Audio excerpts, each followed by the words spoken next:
2 Kings 18. Hezekiah, king of Judah. In the 3rd year of Hoshea, son of Elah, king of Israel, Hezekiah, son of Ahaz, king of Judah, began to reign. He was 25 years old when he became king, and he reigned in Jerusalem 29 years. His mother's name was Abijah, daughter of Zechariah. He did what was right in the eyes of the Lord, just as his father David had done. He removed the high places, smashed the sacred stones, and cut down the Asherah poles. He broke into pieces the bronze snake Moses had made, for up to that time the Israelites had been burning incense to it. It was called Nehushtan. Hezekiah trusted in the Lord, the God of Israel. There was no one like him among all the kings of Judah, either before him or after him. He held fast to the Lord and did not stop following him. He kept the commands the Lord had given Moses, and the Lord was with him. He was successful in whatever he undertook. He rebelled against the king of Assyria and did not serve him. From watchtower to fortified city, he defeated the Philistines as far as Gaza and its territory. In King Hezekiah's 4th year, which was the 7th year of Hoshea son of Elah king of Israel, Shalmaneser king of Assyria marched against Samaria and laid siege to it. At the end of 3 years, the Assyrians took it. So Samaria was captured in Hezekiah's 6th year, which was the 9th year of Hoshea king of Israel. The king of Assyria deported Israel to Assyria and settled them in Halah, in Gozan on the Habor River, and in towns of the Medes. This happened because they had not obeyed the Lord their God, but had violated his covenant, all that Moses, the servant of the Lord, commanded. They neither listened to the commands nor carried them out. In the 14th year of King Hezekiah's reign, Sennacherib king of Assyria attacked all the fortified cities of Judah and captured them. So Hezekiah king of Judah sent this message to the king of Assyria at Lachish: I have done wrong.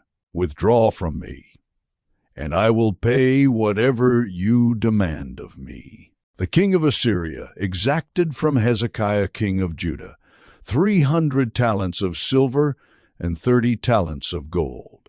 So Hezekiah gave him all the silver that was found in the temple of the Lord and in the treasuries of the royal palace.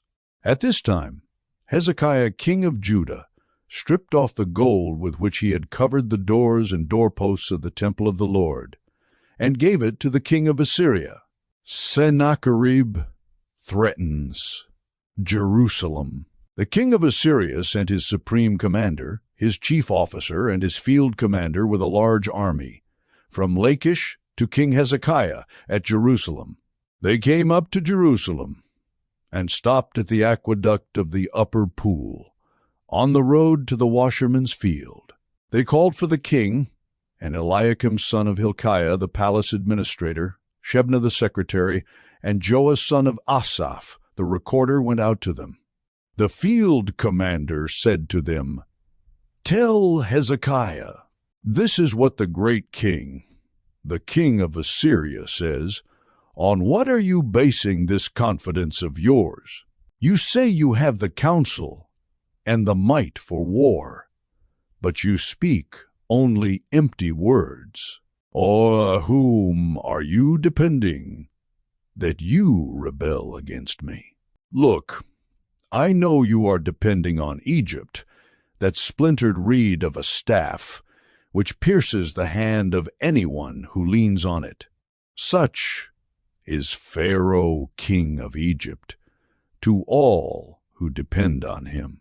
But if you say to me, We are depending on the Lord our God, isn't he the one whose high places and altars Hezekiah removed, saying to Judah and Jerusalem, You must worship before this altar in Jerusalem. Come now, make a bargain with my master, the king of Assyria. I will give you 2,000 horses. If you can put riders on them, how can you repulse one officer of the least of my master's officials, even though you are depending on Egypt for chariots and horsemen? Furthermore, have I come to attack and destroy this place without word from the Lord?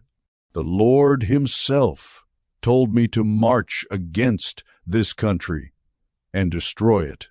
Then Eliakim, son of Hilkiah, and Shebna and Joah said to the field commander, "Please speak to your servants in Aramaic, since we understand it. Don't speak to us in Hebrew, in the hearing of the people on the wall." But the commander replied, "Was it only to your master and you that my master sent me to say these things, and not to the people sitting on the wall, who, like you, will have to eat their own excrement and drink their own urine?" Then the commander stood and called out in Hebrew, "Hear the word of the great king, the king of Assyria. This is what the king says: Do not let Hezekiah deceive you. He cannot deliver you from my hand. Do not let Hezekiah persuade you to trust in the Lord when he says, 'The Lord will surely deliver us. This city will not be given into the hand of the king of Assyria.' Do not listen to Hezekiah. This is what the king of Assyria says: 'Make peace with me and come out to me. Then each of you will eat fruit from your own vine and fig tree, and drink water from your own cistern, until I come and take you to a land like your own, a land of grain and new wine, a land of bread and vineyards, a land of olive trees and honey. Choose life and not death.' Do not listen to Hezekiah, for he is misleading you when he says, 'The Lord will deliver us.' Has the God of any nation ever delivered his land from the hand of the king of Assyria? Where are the gods of Hamath and Arpad? Where are the gods of Sepharvaim, Hena, and Ivvah?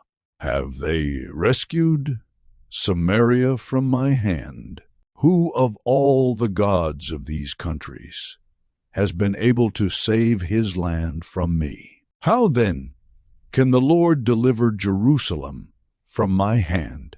But the people remained silent and said nothing in reply, because the king had commanded, "Do not answer him." Then Eliakim, son of Hilkiah, the palace administrator, Shebna the secretary, and Joah, son of Ashaph, the recorder, went to Hezekiah with their clothes torn, and told him what the field commander had said.